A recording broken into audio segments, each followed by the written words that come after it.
झारखंड के मुख्यमंत्री हेमंत सोरेन को प्रवर्तन निदेशालय यानी ईडी ने तीसरी बार समन भेजा है। राज्य में जमीन घोटाला मामले में अब उनसे 9 सितंबर को पूछताछ होगी। हालांकि ईडी की तरफ से उसकी आधिकारिक पुष्टि अब तक नहीं हो पाई है, लेकिन इसे लेकर अब सूबे की सियासत गर्मा गई है। पेश है एक रिपोर्ट।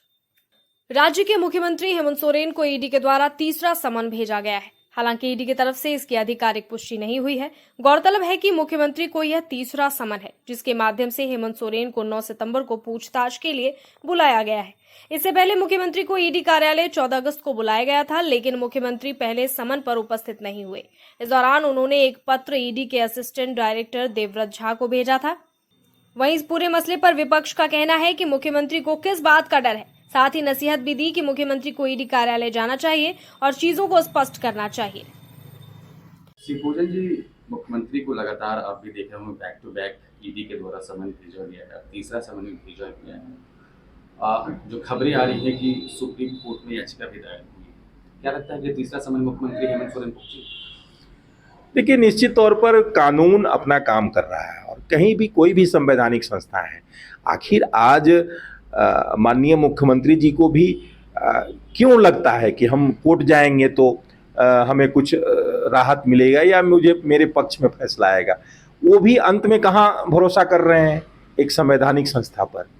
उसी प्रकार से ईडी भी एक संवैधानिक संस्था है और उसको जो दायित्व मिला है, उसके पास जो शिकायतें आई हैं, जो बातें उसके समक्ष आई हैं लिखित में या जो विभिन्न स्रोतों से आई हैं, तो जब भी उसके पास कोई शिकायत आएगी तो निश्चित तौर पर उसकी पुष्टि के लिए या उसके खंडन के लिए जिस व्यक्ति से संबंधित है उसको बुलाया जाता है।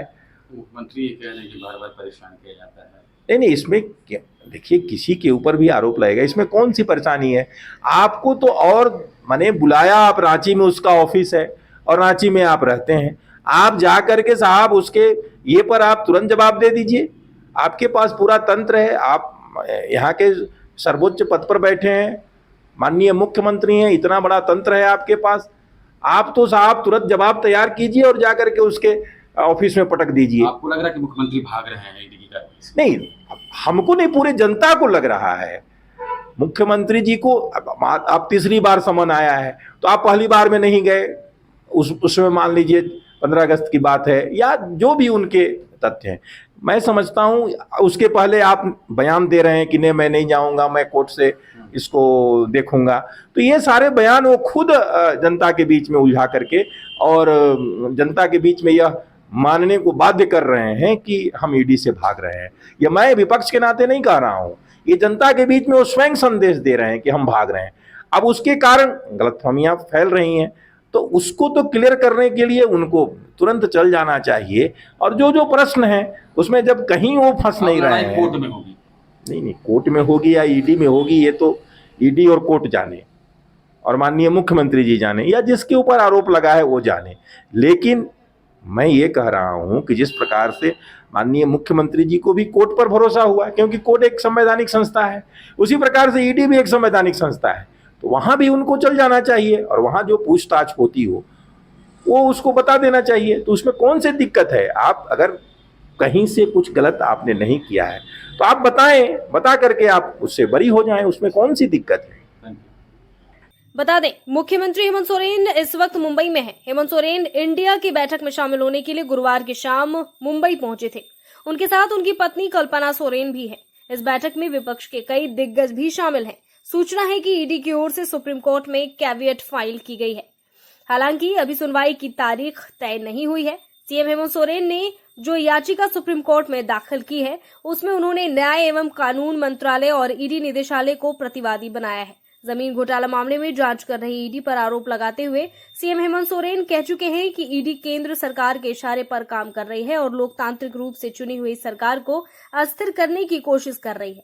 सरकार में सहयोगी कांग्रेस का भी मानना है कि बेवजह आदिवासी मुख्यमंत्री को परेशान किया जा रहा है।